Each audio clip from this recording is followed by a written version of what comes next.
Good morning. This is Thoughtful Thursdays with Tornado IP. My guest today is Mike Bowe, retired inventor and chemist from Dow Chemical Company with 35 years of experience. And we are going to discuss some practical ideas around the Pentagon patents. We mentioned in our last session that apparently the Pentagon is offering royalty-free access to 400 government-held patents. And so we wanted to discuss the practical approach to how to handle this opportunity. So, Mike, what does this mean? Is it unusual to have these patents available and seen by the public for a license in industry? Well, a patent can be seen anyway. They're a public document that anyone can see. And the fact that the Department of Defense is seeking people to develop the technology probably says they did not develop it themselves, and they're looking to either monetize or see if something useful could be gotten out of them. So unusual to let people see them. I think this is maybe an organized way for them to show, here are some that were preferred. If you call us, you can get a free license to try them out. So it's an easier way to sort rather than going through the thousands that they no doubt have, and then you'd have to call individually, oh, I'm interested in this or that one. So it does make the job easier for those who might be interested in evaluating government-owned patents. And if your manager or supervisor came to you and said, hey, Mike, take a look at these 400 patents, how can we leverage them? What would you be doing? What would be your approach? So if anyone's not familiar with reading patents, read all 400 sometimes gets troublesome. You can usually, from the title and or first paragraph abstract, sort them into maybe 3, 4, 5, or 6 buckets so that you'd maybe sort out the ones that are no interest to activities you would do. So if there's software development and you're a materials company, you probably are less interested. So once you do that sorting, now you have a smaller list of ones. Again, I came from materials and chemical development, so that would be of more interest to me. And then you can then look in more detail at those.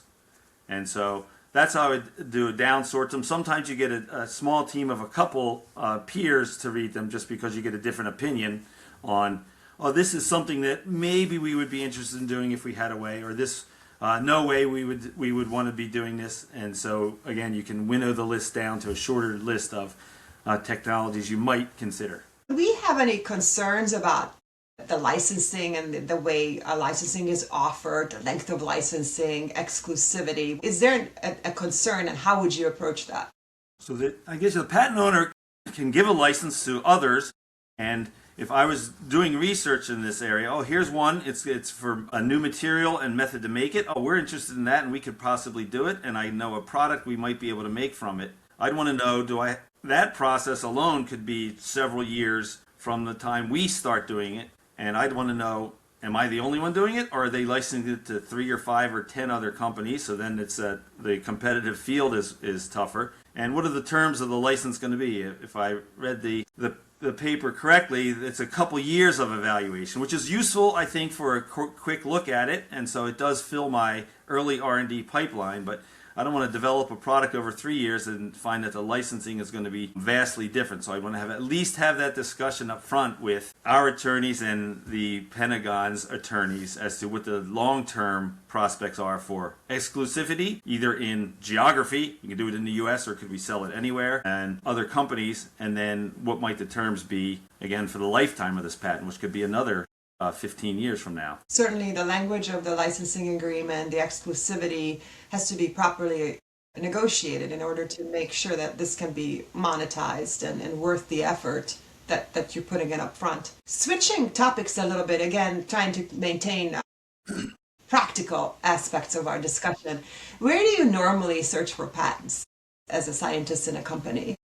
So a big company often can license a good patent searching software. I had used Derwent in my prior work, and that's very valuable. Often if they get a site license, then many people can search them. Again, and the search is not just finding the patents, but it allows a lot of analysis and connectivity. For example, here's a good patent.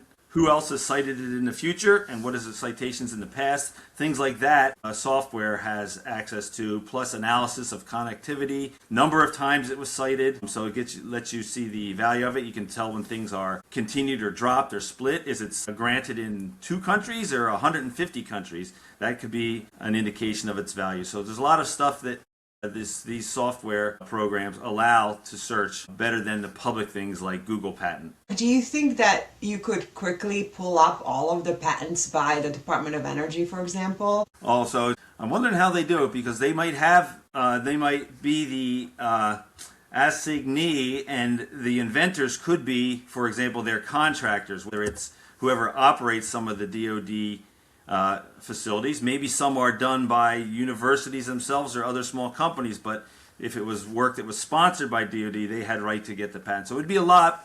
You could get a good fraction of them, I think. I'd hate to guess what the number is. It would certainly be in the thousands. And so you would have many of them, I think. And that's actually one advantage of some of these patent search tools, that you can have a good chance of gathering a large number of patents to look through if you wanted to look at.